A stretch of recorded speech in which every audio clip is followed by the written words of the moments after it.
Hello. Today I'm going to look at gardening and why we garden, the pros and the cons.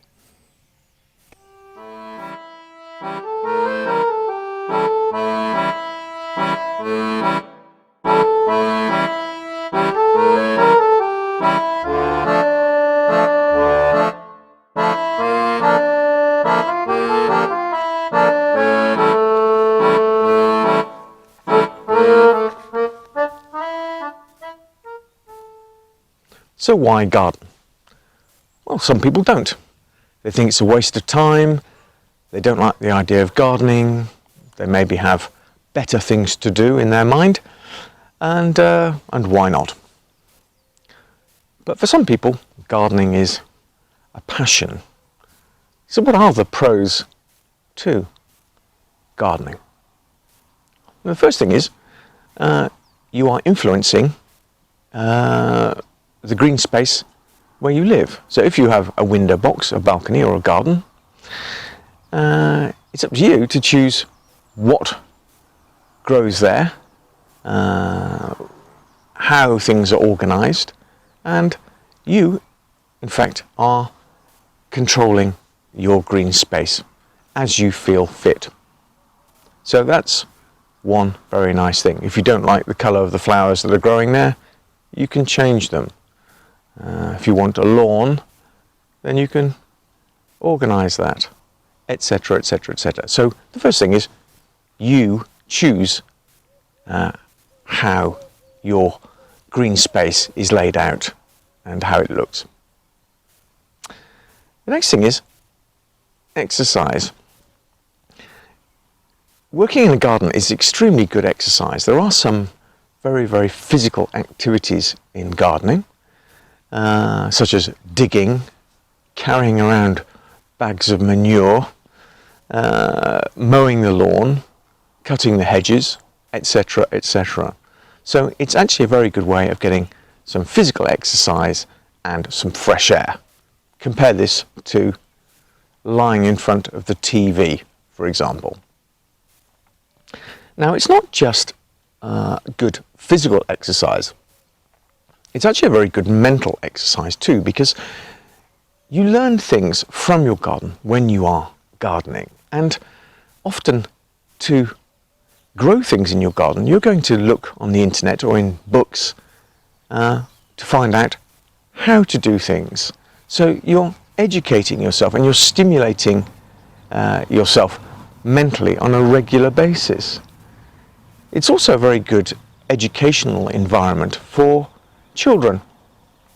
This way they learn about the natural world, but also about the world in general, and they'll certainly learn patience. Another advantage to having a green space is the fact that you can grow food. Now, even if you have a window box, you can still grow things like herbs, which you can put in your food at home. And if you're growing your own food, you can control exactly how that food is grown. So you know whether there have been any pesticides, any industrial fertilizers, etc, etc. So you control it. So the choice is yours whether you want to use these products. Here in the permaculture garden, there are absolutely no pesticides or industrial fertilizers used. So I know anything that I eat from my garden has not been treated in any way whatsoever. And there's nothing more satisfying than eating food that you have grown yourself, fresh from the garden. Now, another thing about gardening, a lot of people find it's a very, very good way to de-stress.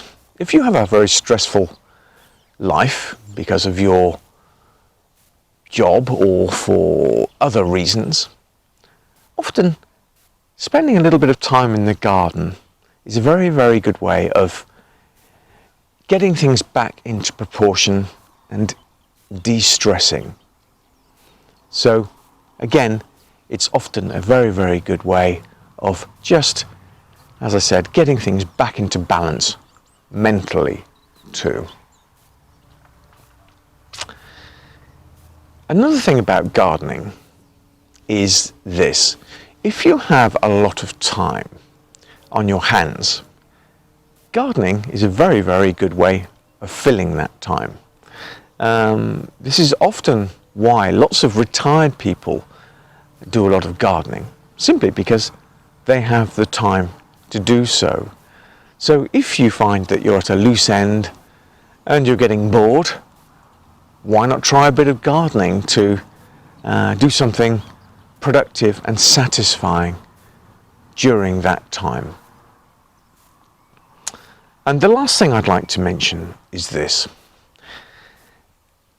a garden can act as a wildlife sanctuary for the local fauna and flora. For example, in my garden here, we have lots and lots of wildlife, like hedgehogs, frogs. I found a salamander the other day. We have praying mantises, dragonflies, lizards, etc., etc. And depending on where you live, you can actually create a little haven for the local wildlife.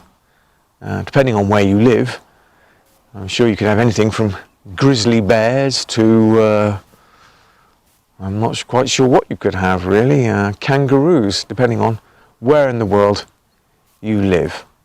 So creating this sanctuary can certainly provide you with a lot of satisfaction, certainly be interesting for the children, and also safeguard this wildlife, that's the plants and the animals, for the future too.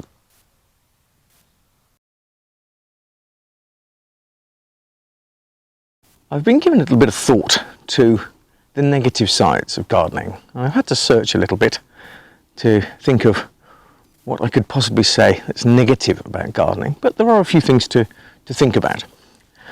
First thing is diseases. Now, you're in a natural environment, and if you're putting your hands in the soil and dealing with various plants, some of which may have thorns and so on, you have to be fairly realistic and think, well, actually, yeah, there is a possibility of contracting something. Now, we don't need to get paranoid about this, but for example, things like ticks in the garden can pass on things like Lyme disease, or things like urine from rats and foxes can pass on certain diseases. And of course, good old tetanus. So ensure that you've got your tetanus injections up to date. Now, as I said, we don't have to get paranoid about this, and you take simple precautions. Things like wearing gloves is an obvious thing, and ensure that you're in a healthy state, and don't do anything particularly silly. If you do cut yourself and you've got earth in the cut, as common sense would dictate, you clean it under clean water, wash out the cut so that it's clean.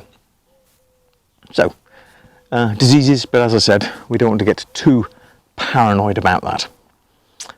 The other thing is accidents.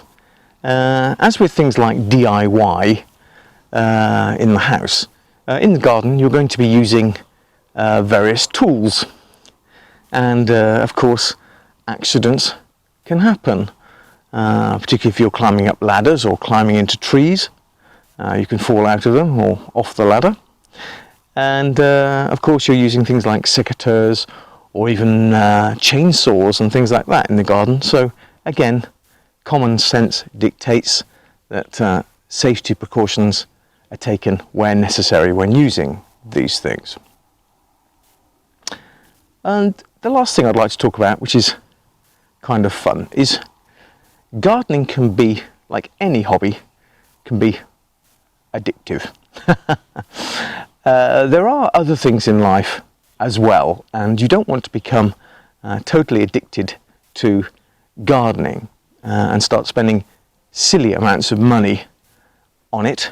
You have to restrict yourself to a sensible budget, and also as a conversation subject, yes, it may be very interesting to you, but people may want to talk about other things too.